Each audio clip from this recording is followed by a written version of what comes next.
जी हाँ, सभी को नमस्कार। नासुला नॉलेज यूट्यूब चैनल में आप सभी का स्वागत है। साइंस के नए टॉपिक के साथ एक बार फिर आपकी सेवा में। आज का हमारा पहला क्वेश्चन, पर्यावरण के अजैव अवयव का उदाहरण है। तो जो वायु है वो पर्यावरण के अजैव अवयव का उदाहरण होता है। नेक्स्ट, हाइड्रोपोनिक्स संबंधित है। तो जो हाइड्रोपोनिक्स है वो मिट्टी के बिना पौधे में वृद्धि से, यानी कि ऐसे पौधे जो कि बिना मिट्टी के उगाए जाते हैं, उसे संबंधित होता है हाइड्रोपोनिक्स। नेक्स्ट, सौर ऊर्जा का सबसे बड़ा यौगिकीकरण कौन है? तो जो हरे पौधे होते हैं वो सौर ऊर्जा का सबसे बड़ा यौगिकीकरण होता है। नेक्स्ट, पारिस्थितिकी संतुलन बनाए रखने के लिए भारत में वन क्षेत्र कितने अनुपात में होना चाहिए? तो टोटल जो हमारा क्षेत्रफल है उसका 33.3 यानी कि 33.3% वन क्षेत्र होना अनिवार्य है। नेक्स्ट, भारत में मैंग्रोव की खेती के लिए कौन सा क्षेत्र प्रसिद्ध है? तो यह है दक्षिणी 24 परगना का सजने खाली जंगल। ये जो दक्षिणी 24 परगना है ये वेस्ट बंगाल में एक डिस्ट्रिक्ट है। क्या है? जिला। साउथ 24 परगना जिला है वहां पे वेस्ट बंगाल में, और उसका एक जंगल है। कौन सा? सजने खाली जंगल। नेक्स्ट,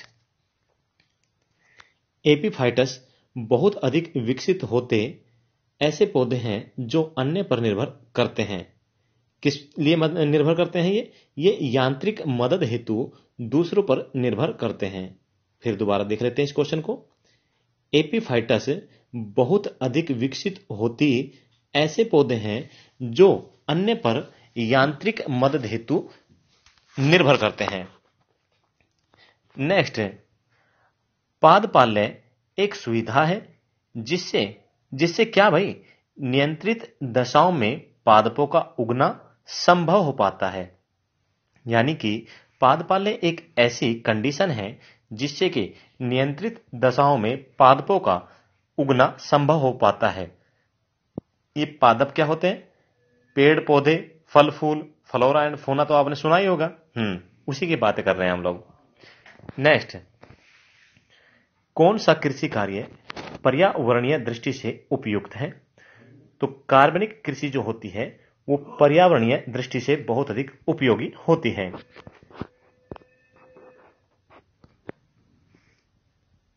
नेक्स्ट, अधिकांश मरुस्थलीय पादप रात्रि के समय ही पुष्पित होते हैं क्योंकि मरुस्थलीय कीट रात्रि के समय अधिक सक्रिय रहते हैं।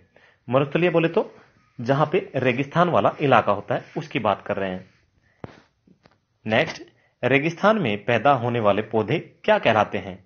तो रेगिस्तान में पैदा होने वाले पौधे जीरोफाइटस कहलाते हैं। दोस्तों, साइंस की ये वो सीरीज है जो कि महत्वपूर्ण है आपके हर एग्जाम के लिए। साइंस के क्वेश्चन कहां से फंसेंगे? यहीं से तो आते हैं, और हमारा काम है बगैर किसी अन्य समस्या के आपको क्वेश्चन लगातार कराना। देखो भाई, अन्य यूट्यूबर्स की तरह मेरे को मिर्ची मसाला लगाना तो आता है नहीं, सिंपल बात है। तो सिंपल ही हम पढ़ेंगे, सिंपल ही आपका मुद्दा है, सिंपल ही मेरा मुद्दा है। ओके, नेक्स्ट, पारिस्थितिकी की संकल्पना को प्रतिपादित किया था। किसने प्रतिपादित किया था? ये थे ग्रीननेल्स ने। ग्रीननेल्स ने पारिस्थितिकी की संकल्पना को प्रतिपादित किया था। एनवायरमेंटल स्टडी से संबंधित ये क्वेश्चन है। ओके, नेक्स्ट, सबसे स्थायी पारिस्थितिकी तंत्र कौन सा है? ये समुद्र होता है सबसे स्थायी, और सबसे बड़ा भी है दोस्तों। वो क्वेश्चन भी बनता है अपने आप में। नेक्स्ट, मनुष्य किसके द्वारा जीवमंडल में पारिस्थितिकी संतुलन बनाए रख सकता है? तो संबंधित पौधों की नई किस्में और पालतू पशु की नई नस्ल विकसित करना। यानी कि जो पेड़ पौधे हैं उनकी नई नई किस्में तैयार करना, और जो पशु होते हैं, जानवर होते हैं, उनकी नई नई नस्लें तैयार करना। इससे क्या होता है, जो पारिस्थितिकी संतुलन है वो बना रहेगा। और जो हमारे पेड़ पौधे हैं इनको भी हमें कम से कम काटना चाहिए। जितने पेड़ पौधे कटते हैं उससे कई गुना पेड़ पौधे लगाना बहुत ही अनिवार्य है। जीव जंतुओं को भी मारना बहुत ही गलत होता है। देखो, जो हमारा एनवायरमेंट है उसको बनाए रखने के लिए, अच्छा बना रहे, एक संतुलन बनाए रखने के लिए हर जीव जंतु पेड़ पौधे का होना बहुत ही अनिवार्य है।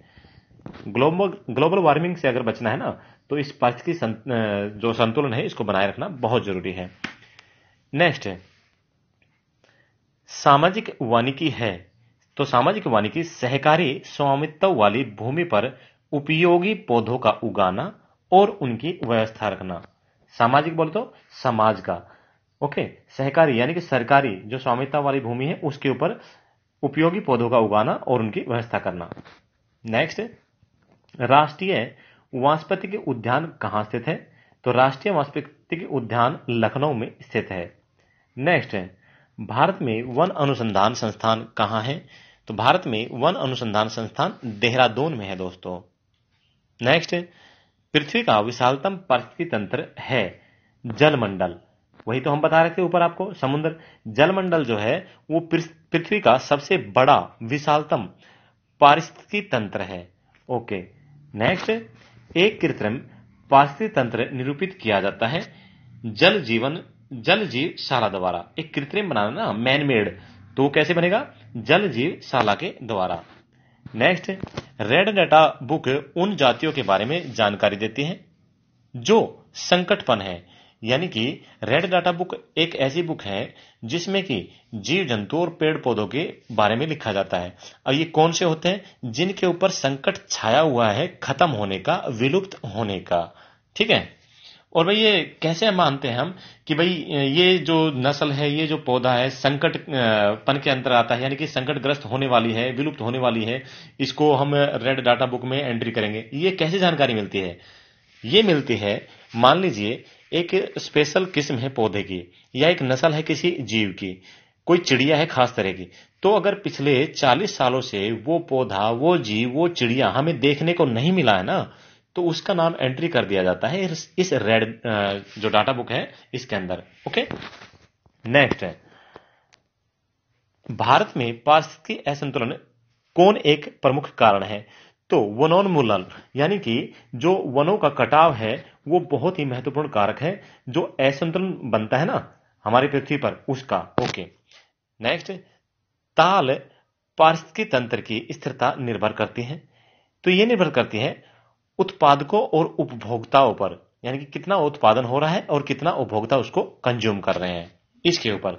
नेक्स्ट, पृथ्वी के संतुलन को तय करने वाला मुख्य कारक है मानव गतिविधियां।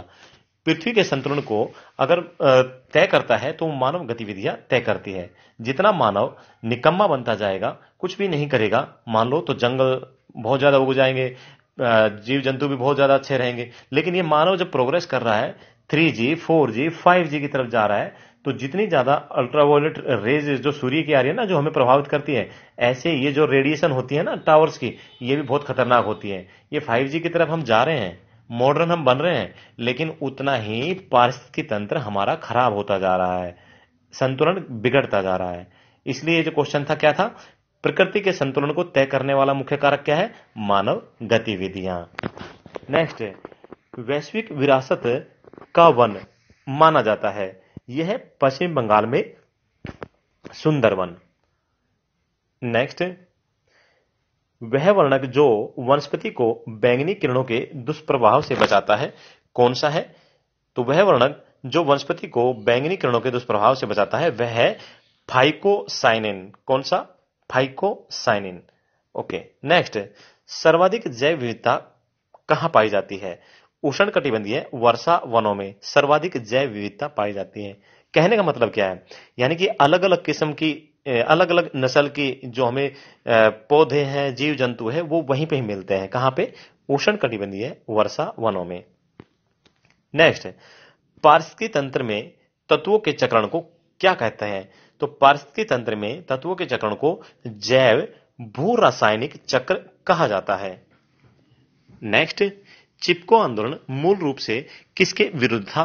तो चिपको आंदोलन आप सभी को पता है, ये वन कटाई के विरुद्ध था कि वनों को नहीं काटने देना है। नेक्स्ट, इकोमार्क उन भारतीय उत्पादों को दिया जाता है जो पर्यावरण के प्रति मैत्रीपूर्ण हो। आप प्रोडक्ट यूज करते हैं बहुत सारे, अगर उस प्रोडक्ट के ऊपर इकोमार्क लगा हुआ है, इसका मतलब ये प्रोडक्ट पर्यावरण के लिए हानिकारक नहीं है। नेक्स्ट, ओजोन इतनी सांद्रता पर गंभीर फुफ्फुसीय रोग डबल लिख दिया इसमें, उत्पन्न रोग करके मानव स्वास्थ्य को प्रभावित करता है। तो कितना पीपीएम होना चाहिए? 9 पीपीएम। ठीक है, अगर 9 पीपीएम हो जाता है तो ये क्या है, मानव रोग उत्पन्न कर देता है। ओके, ओजोन जो है, ओजोन परत जो हमारी पृथ्वी को अल्ट्रा वायलेट रेज से बताती है, उसके बारे में बातें हो रही है। नेक्स्ट, विश्व का सबसे अधिक तेजी से बढ़ने वाला जल पादप है, यानी कि जल में जो उगने वाला पौधा है विश्व का सबसे अधिक तेजी से बढ़ने वाला, वो कौन सा है? यह है जल हायासिंथ, जल हायासिंथ। ओके, नेक्स्ट, यदि विश्व के सभी पादप मर जाए तो सभी पशु भी इनकी कमी के कारण मर जाएंगे। किसकी कमी के कारण? ऑक्सीजन। देखो, हमें पादप, पेड़ पौधे जो हैं हमारे, उन्हीं से ही तो हमें ऑक्सीजन मिलती है। ऑक्सीजन का निर्माण कहां से होता है? पेड़ पौधों से होता है। ओके, नेक्स्ट, जब पादप विविधता को प्राकृतिक आवास में संरक्षित किया जाता है तो इस संरक्षण को कहते हैं, इस संरक्षण को स्वस्थाने कहा जाता है। दोबारा देख लेते हैं, जब पादप को यानी कि पौधे को विविधता को प्राकृतिक आवास से संरक्षित किया जाता है तो इस संरक्षण को स्वस्थाने कहा जाता है। नेक्स्ट, अत्यधिक वनोन्मूलन का सबसे अधिक खतरनाक प्रभाव है, तो ये सबसे अधिक खतरनाक प्रभाव पड़ता है मृदा अपरदन कर, यानी कि मृदा अपरदन, मिट्टी का कटाव। नेक्स्ट, चारण आहार श्रृंखला के आधार तल में जीव होते हैं, तो चारण आहार श्रृंखला के आधार तल में जीव उत्पादक होते हैं। ठीक है, जहां से प्रोडक्शन होता है। नेक्स्ट, पर्यावरणीय आयोजन के साथ मूलतः संबंधित संगठन है, तो ये संगठन का नाम है नेरी, NEERI। ये नेरी जो संगठन है पर्यावरण आयोजन के साथ संबंधित है। नेक्स्ट, मैंग्रोव वन पर वैश्विक तापन का क्या प्रभाव होता है? तो विश्व का जो ताप बढ़ता है ना, उसका प्रभाव पूछा है। मैंग्रोव के विशाल क्षेत्र जलमग्न हो जाएंगे। क्यों हो जाएंगे? अगर टेम्परेचर बढ़ेगा तो बर्फ पिघलेगी, अगर बर्फ पिघलेगी तो समुद्र में पानी बढ़ेगा। नेक्स्ट है, दो भिन्न समुदायों के बीच का संक्रांति क्षेत्र कहलाता है, तो दो अलग अलग समुदाय के बीच का जो संक्रांति क्षेत्र है वो इकोटोन कहलाता है। नेक्स्ट, एक मनुष्य के जीवन को पूर्ण रूप से धारणीय करने के लिए आवश्यक न्यूनतम भूमि को क्या कहते हैं? भाई, एक व्यक्ति के जीवन को पूर्ण रूप से धारणीय करने के लिए जो उसे आवश्यक न्यूनतम, कम से कम भूमि चाहिए, उसे क्या कहते हैं? उसे पदछाप कहा जाता है, यानी कि पारिस्थितिकीय पदछाप। नेक्स्ट, डीएनए का डबल हेलिक्स मॉडल किसने दिया था? तो ये दिया है वाटसन और क्रिक ने। डीएनए का डबल हेलिक्स मॉडल वाटसन और क्रिक ने दिया था। नेक्स्ट, जीवन चक्र की दृष्टि से पौधे का सबसे महत्वपूर्ण अंग है, तो महत्वपूर्ण अंग कहलाता है पुष्प। जीवन चक्र की दृष्टि से क्यों होता है पुष्प? क्योंकि यहीं तो परागकण बनते हैं, यहीं से तो क्या बोलते हैं, फूल जो होते हैं, इन्हीं से ही तो बीज बनता है और बीजों से ही अन्य दूसरे पौधे उगते हैं। ठीक है ना। नेक्स्ट, प्याज में खाद्य भाग है, तो प्याज का खाने वाला जो भाग है ना वो तना होता है। नेक्स्ट, आलू है, आलू भी एक रूपांतरित तना है। नेक्स्ट, तारपीन का तेल प्राप्त किया जाता है, तो दोस्तों तारपीन का तेल चीड़ के पेड़ से प्राप्त होता है। नेक्स्ट, सामान्य प्रयोग में आने वाला मसाला लौंग कहां से प्राप्त होता है? तो ये जो लौंग हम यूज करते हैं ये फूल की कली से मिलता है। किससे? फूल की कली से। नेक्स्ट, हसीस पौधे से प्राप्त की जाती है, यह बताइए कि वह पौधे के किस भाग से प्राप्त की जाती है? तो दोस्तों ये जो हसीस है पौधे के तने तथा नर पुष्प कर्म के निस्राव से मिलते हैं। किससे? पौधे के तने और नर पुष्प कर्म जो होता है उसके निस्राव से, स्राव जो होता है निकलता है, वहां से मिलता है। नेक्स्ट, प्रकाश संश्लेषण होता है केवल दिन में होता है, सभी को पता है। प्रकाश संश्लेषण के लिए सूर्य बहुत ही अनिवार्य है। नेक्स्ट, प्रकाश संश्लेषण के लिए कौन सी गैस आवश्यक है? तो ये CO2 कार्बन डाइऑक्साइड प्रकाश संश्लेषण के लिए बहुत ही आवश्यक है। अभी कुछ बच्चे सोच रहे होंगे अगर ऑप्शन में होता सबसे पहले ऑक्सीजन, फिर नाइट्रोजन, फिर हाइड्रोजन, फिर कार्बन डाइऑक्साइड, तो हम क्या करते? ऑक्सीजन ठक से। क्यों? प्रकाश संश्लेषण के दौरान ऑक्सीजन निकलती है। लेकिन इसने बोला है प्रकाश संश्लेषण के लिए। भाई अगर प्रकाश संश्लेषण के लिए कार्रवाई होगी तो पौधे चाहिए, पेड़ पौधे होंगे, उनकी हरी पत्तियां, क्लोरोफिल होता है, ओके, उसके बाद सूर्य से प्रकाश मिलता है, और हमारे पौधे को क्या चाहिए प्रकाश संश्लेषण कार्रवाई के लिए?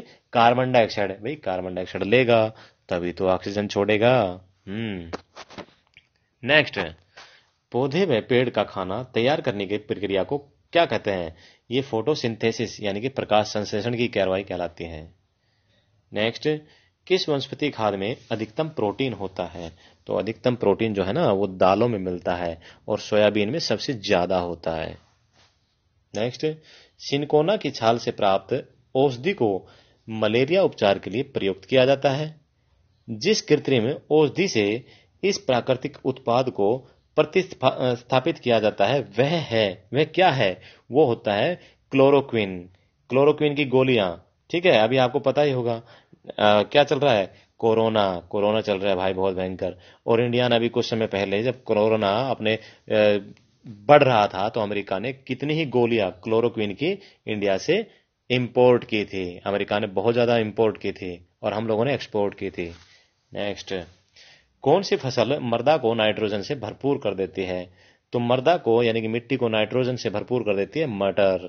ठीक है, इसके अलावा जिन पौधों के, जिन फसल के जड़ों में गांठे होती है ना छोटे छोटे, जैसे कि मूंग की फसल बोई जाए या ढैंचा बोई जाए, तो उससे भी नाइट्रोजन बहुत ज्यादा बढ़ता है। नेक्स्ट है, किस पेड़ की छाल मसाले को नाइट्रोजन से भरपूर कर देती है? तो ये होती है दालचीनी। दालचीनी के पत्ते हैं ना, जो छाल होती है, पत्ते नहीं होते, छाल होती है, जिसे बक्कल बोलते हैं। ठीक है, ओके। नेक्स्ट, चंदन के पेड़ को क्या माना जाता है? तो चंदन के पेड़ को आंशिक मूल परजीवी माना जाता है। ठीक है। नेक्स्ट, नर पुष्प और स्त्री पुष्प दोनों को जन्म देने वाला पादप कहलाता है। तो नर पुष्प और स्त्री पुष्प दोनों को जन्म देने वाला पादप क्या कहलाता है? उभय लिंगाश्री। ओके, उभय लिंगाश्री। नेक्स्ट, पत्ती के लाल, नारंगी और पीला रंग के कारण होते हैं। तो जो पत्तियां होती है लाल, नारंगी और पीला, इसका कारण क्या है? ये कैरोटीनाइड के कारण होता है। किसके? कैरोटीनाइड। नेक्स्ट, गेहूं, जौ, नींबू, राई, नारंगी और बाजरा संबंधित है। ये सभी के सभी 3 पादप परिवारों से संबंधित है। ओके। नेक्स्ट, वास को किस में वर्गीकृत किया जाता है? तो इसको घास में। ये वास नहीं है, बांस है। जो बैम्बू होते हैं ना, बड़े बड़े बांस, तो इसको घास माना जाता है, घास की श्रेणी में आता है, ये पेड़ की श्रेणी में नहीं आता है। ठीक है। नेक्स्ट, धनिया में उपयोगी अंश होता है। तो धनिया जो होता है ना, उस उपयोगी अंश क्या है? उसके पत्ते, हरे पत्ते डालते हैं, और सूखे फल यानी कि जो बीज आ जाते हैं ना, ओके, वो वाली बात कर रहा है। नेक्स्ट, जैव ईंधन किसके बीज से प्राप्त होता है? तो जैव ईंधन जट्रोफा के बीज से प्राप्त होता है। जट्रोफा के पौधे होते हैं, बड़े बड़े पेड़ होते हैं, ठीक है, उसके बीज से क्या प्राप्त होता है? जैव ईंधन होता है, ईंधन, सॉरी, जैव ईंधन। नेक्स्ट, किस पादप को शाकीय भारतीय डॉक्टर कहा जाता है? तो ये भाई साहब है आंवला। आंवला को शाकीय भारतीय डॉक्टर कहा जाता है क्योंकि इसमें भरपूर मात्रा में विटामिन सी होता है। सर्दियों में आंवला अगर रेगुलर यूज करते हैं गाजर के साथ तो बीमारियां ऑटोमेटिक दूर भागती है भाई। नेक्स्ट, बाया महाधमनी चाप इनमें दिखाई देती है। तो बाया महाधमनी जो चाप है वो स्तनपायी यानी कि स्तनधारी जो होते हैं ना, इनमें पाई जाती है। नेक्स्ट, लिटमस प्राप्त होता है। तो लिटमस जो है ना एक लाइकेन से प्राप्त होता है। किससे? लाइकेन से। नेक्स्ट, एक फसल में एजोला एनाबिना जैव उर्वरक का प्रयोग किया जाता है। किस फसल में किया जाता है? तो ये चावल में किया जाता है। नेक्स्ट, चिलगोजा किस एक प्रजाति के बीज से प्राप्त होता है? तो जो पाइन है ना, पाइन के से प्राप्त होता है क्या? चिलगोजा। ओके, पाइन के बीज से। दोस्तों यहां तक हमने तकरीबन 90 से ज्यादा क्वेश्चन कर दिए हैं मात्र 20 मिनट में। ओके, और अगर आपको वीडियो अच्छा लगा है तो मैं आपसे रिक्वेस्ट करना चाहूंगा अपने दोस्तों में वीडियो को जरूर शेयर करें, वीडियो को लाइक करें, चैनल को सब्सक्राइब नहीं किया तो सब्सक्राइब करें। इंडिया जीके के साथ हरियाणा जीके ये भी हम करवा रहे हैं और रेगुलर चलती रहेगी। दोस्तों अभी नहीं पढ़े तो फिर कब पढ़ेंगे। Okay, thank you. जय हिंद, जय भारत, वंदे मातरम।